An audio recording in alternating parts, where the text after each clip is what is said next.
Today I want to talk to you about a game that I was kind of obsessed with back in the day, but nobody ever seems to really mention it too much these days. The game, of course, is Extermination, and when it dropped back in 2001, I remember just playing it repeatedly over the next few summers. It was an instant favourite for me.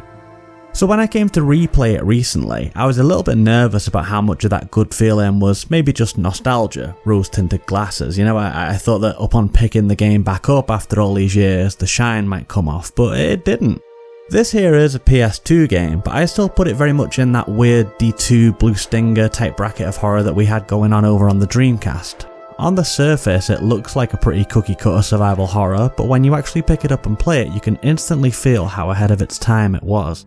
The movement still feels great nearly 25 years on. It's super snappy, and our boy Dennis here is very athletic. He can run and jump and climb, shimmy, crouch, zipline, all very responsive like. We also have a little laser dot targeting thingy that predates Resident Evil 4, we got night vision scopes, we got sniping, light stealth elements, all kinds of stuff. Also of interest, I think, is that this is an early effort from Swery 65, beloved auteur and champion of jank. The dude who brought us such bangers as Deadly Premonition, Spy Fiction and D4. So considering all of that, the story in this game is actually surprisingly straightforward.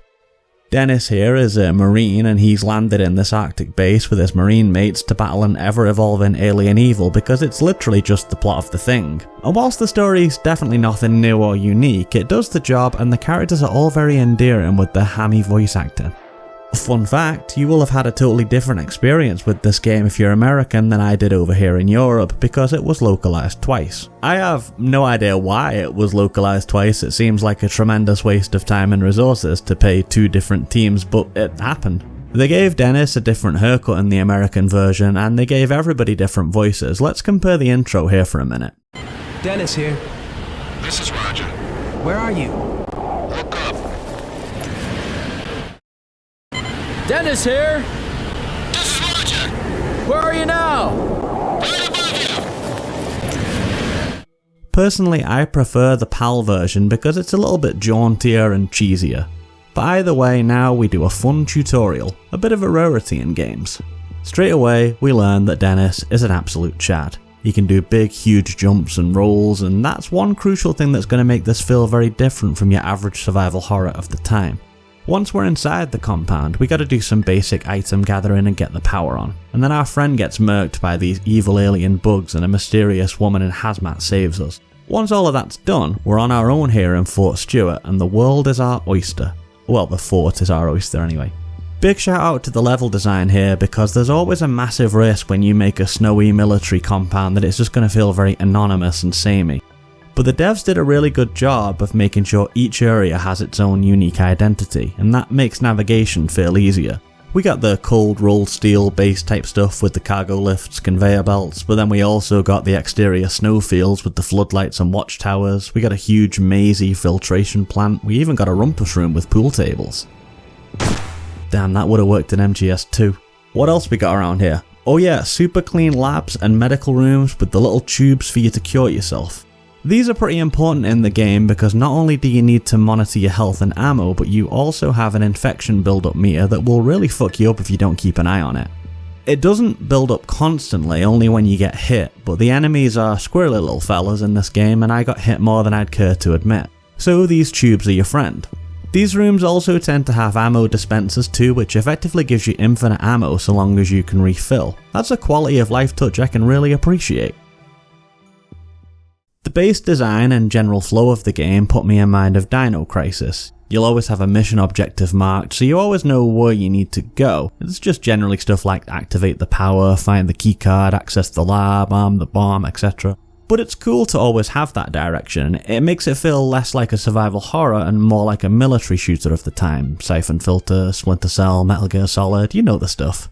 Adding to that feel is the approach to combat. This is not one of those run in a circle, ready your gun, fire one shot and run away type of joints, no. Because in this game, we got the SPR4. It's sort of a future tech Omni gun that starts out as an assault rifle but becomes fully customizable as the game goes on. You can change the fire rate from a single shot to 3-round bursts to fully automatic. You can change the scope from laser dot sight to sniper scope to night vision to auto target homing type stuff. You can mount a flashlight on it, mount a grenade launcher on it, mount a flamethrower on it. It's a pretty good gun.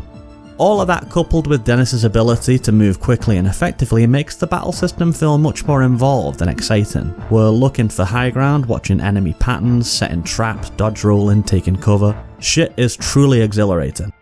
But the enemies are much more capable than your average Zomboni here. The mutants wield guns, some of them can fly, some are built like rhinos and charge very fast. Not to mention we always have a bunch of those little head crab type dudes slithering about. It can get super intense.